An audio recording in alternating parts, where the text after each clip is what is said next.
Hey everybody, I'm Rocky Kistner, and I've been thinking a long time about making this video because I'm sure it's going to be something that a lot of my friends, are going to wonder, why would he put all this out there about himself? But um, clinical depression, panic attacks, bipolar, are very, very serious diseases. Um, they take people's lives every day. And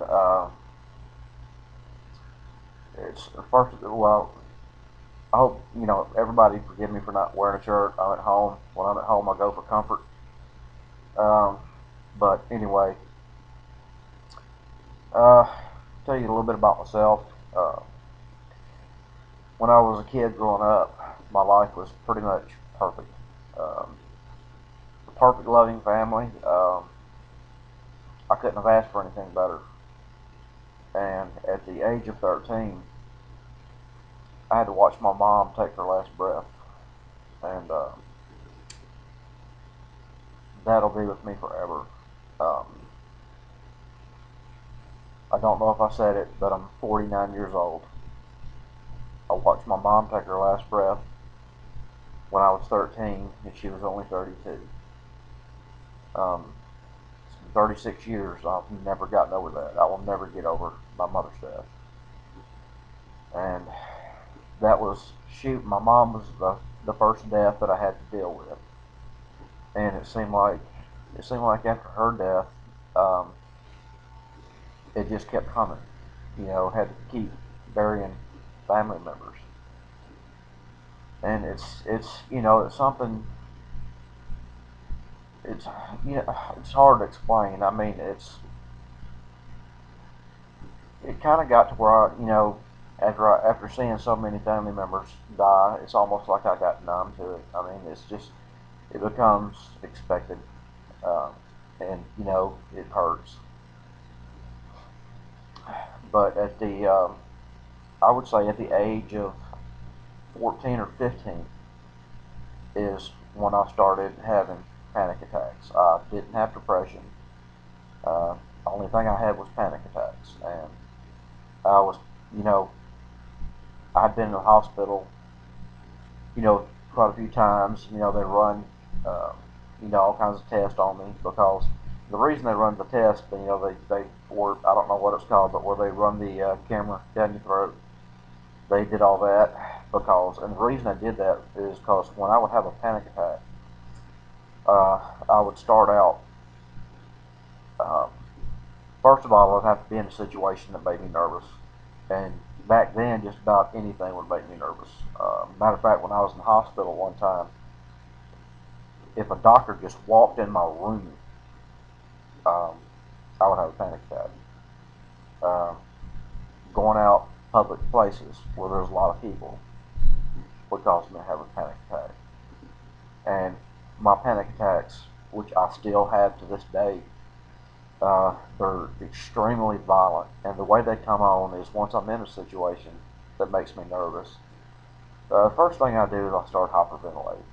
I feel like I can't breathe.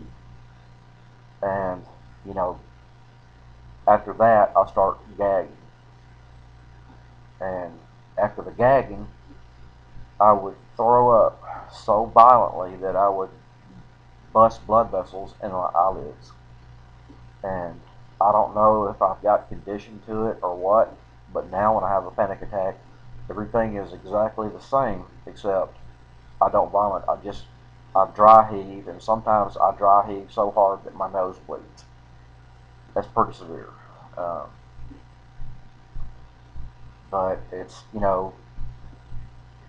every doctor blames my panic attacks, my depression, on my mother's death because of the timing of when I started having panic attacks, and that's the easiest thing to put it on. So that's why they do, and they may be right. I don't know. I'm not saying they're wrong, but I personally thought I dealt with my mom's death pretty well. Uh, she had cancer, and the only one thing I can say that's not good, but I don't know the word for it. But cancer, when somebody has cancer, it gives you time to prepare. It's not like getting a phone call and saying, hey, your mom just died in a wreck. I had time to prepare for it. I knew it was going to happen, and that really helped. Um, let's see, and my late teen year, or after my mother's death, my dad was an over-the-road truck driver, and he made an excellent living for us, and he wasn't there a lot because he drove a truck, and that's not his fault. That's what he did, and he provided a very good living for me and my brother. But from I've raised myself since the age of 13, and it's the panic attacks have never stopped. They've continued to this day, and they will continue into the future.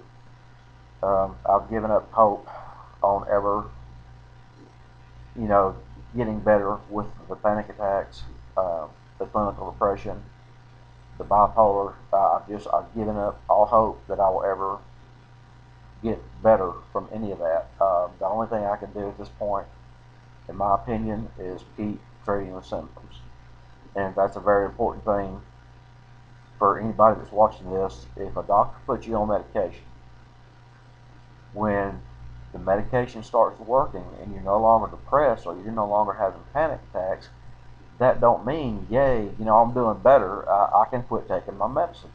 That is the worst thing you could possibly do. That means your medicine is working. Keep taking it. Do not ever stop taking your medication unless your doctor tells you to, especially if it's working. If it's not working, contact your doctor and choose another avenue. Um, there,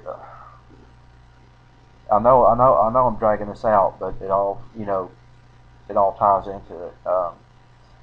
Throughout my 20s, I mean, it got worse. Um, it affected my social life. Um, it's next to impossible to go out on a date because I would have panic attacks, and there's no way you can recover from that look cool after puking pretty much a turn off. And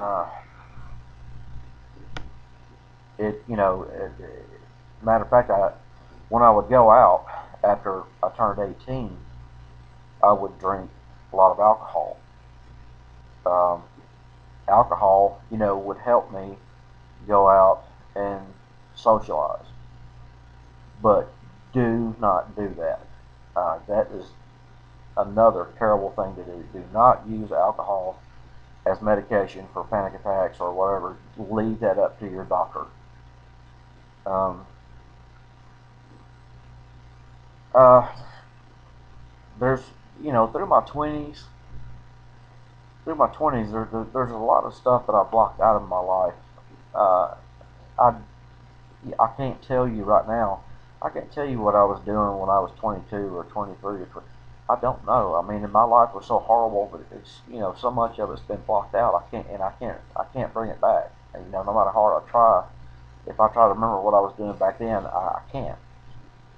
And I don't know. I guess that's a safety mechanism for me because I don't have to go over the bad memories. But anyway, got married. I got married in my late 30s. No, I'm sorry. Late 20s, early 30s. Y'all know me. I don't remember that kind of stuff. But anyway, I had a wonderful family. Two beautiful girls, and my life was perfect. I was married. I was happy. I believe everybody's put on this earth for a reason, and I think my reason was to be a father. It's what I love to do. I love my kids. I would die for my kids. I would kill for my kids. Um, and things happened and wound up getting a divorce. And I didn't try to get the kids to go with me because if I would have got them to come live with me, they would have had to leave their school. They would have had to leave their um, cheerleading. They would have had to leave softball, and it would have done more harm than good. So now after that happened, that's when things went horrible. As soon as I moved out and I got me an apartment, um, I mean, all I did was just sit there and cry. And, when I was at work or when I was out, visiting with my friends, I'm the kind of person that everybody thought, Rocky's really got his shit together. And that's what everybody thought. Everybody thought, well, he's, really got his stuff together. But what people don't know is they don't know what you turn into when you get home and you close that door and there's nobody there but you and your thoughts. And, a lot of time your thoughts can be very dangerous. Um, One night in particular, I didn't, of course, I didn't have my girls with me, and that was killing me. It was just eating me up inside. And I had a, Glock 26 9mm, and I took the gun, I put it in my mouth, and I couldn't pull the trigger, and I just started crying because I felt like such a loser that I didn't even have the guts to pull the damn trigger. And I guess, at that point, the vision come into my head of my girl standing over my coffin looking at me. And the first thing I said was, oh God, I need help. And it was the first time that I had went to a hospital, a behavioral health hospital. I was never, I was never violent. I was never a threat to anyone. Um, I was just, you know, danger to myself, I guess. But anyway, years went on, and it started getting so bad that it was interfering with my jobs. Uh, the depression, bipolar, panic attacks. It will, if you don't get help, it will 100% control your life. Don't let that happen. A lot of people are embarrassed to go get that kind of help. Don't be. That's what the doctors are there for. They went to school to know how to handle this kind of stuff. Uh, you know, uh, the way I put it to people, um, that they're dealing with depression and they're embarrassed to go get help. My thing is, if you break your arm, you go to the hospital and get it fixed. Okay, break your leg, same thing. You go get it fixed. Well, if your mind and your way of thinking is wrong and it's causing you to have depression, go get it fixed. Uh, there is 100% nothing wrong with that. As a matter of fact, everything is wrong with it if you don't. Um, because the quicker you can get your life back on the right track, the better off you're going to be, the better off your family is going to be. Uh, Everybody. I mean, life will be so much better for everybody. Uh, I guess I can kind of move this up to now. I hate that I'm dragging it out, but I mean everything I'm saying worked into it. I mean, even to this day, I'm single. I have an apartment. Live by myself. And like I said, when I'm out visiting with my friends, everything's cool. I mean, they don't have a clue that I've got a problem. But when I get home and I close that door, my world changes. Uh, I can watch a movie on television, and the movie will show a happy family or something like that. I'll start crying uncontrollably, wondering why can't that be me? Why not me? I'll hear a song that will trigger a specific memory. Uh, I start crying. Uh, I can hear a song that my mother used to like. I start crying. Uh, in case you hadn't picked up on it, I do a lot of crying, and it's just uncontrollable. I have a feeling of hopelessness. Um, I have severe anger issues with God. Um, I don't mind saying that because I know God knows it. And the way I feel, and the reason I'm saying all this is because um, people that don't had depression or never dealt with it, that there's no possible way you will ever understand it until you've been through it. And this is the kind of thing that goes through my head, and I'm sure a lot of other people. Every day, and I mean all day, every day, all I think about is dying. Every day, all day. Uh, when I go to bed at night, I wish I could just die. I mean, that's a horrible thing. And every morning when I wake up, I'm pissed off because I didn't die. And it's not a good way to live your life. And of course, I'm disabled because of my back. I've had 3 ruptured discs, 2 surgeries, still have a ruptured disc that's inoperable. So, I'm disabled. I have nothing but time, and time, when you suffer depression, time can be your enemy. But there's no way I can say, just how bad this is. I mean, people don't have a clue, and people with clinical depression or any kind of depression, you want to.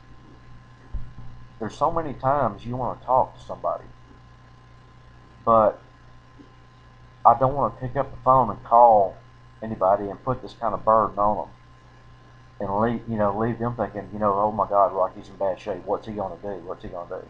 I don't want to put that burden on anybody, and that's why I don't pick up the phone and call anybody. I just try to deal with it myself, which is the wrong thing to do. I should pick up the damn phone and call somebody. But and we at the tattoo shop I go to, we had Thanksgiving dinner last night, and I wound up sitting at the back of the table, and I was completely blocked in. And anybody that's got panic attacks, I'm sure you're gonna know what I'm talking about.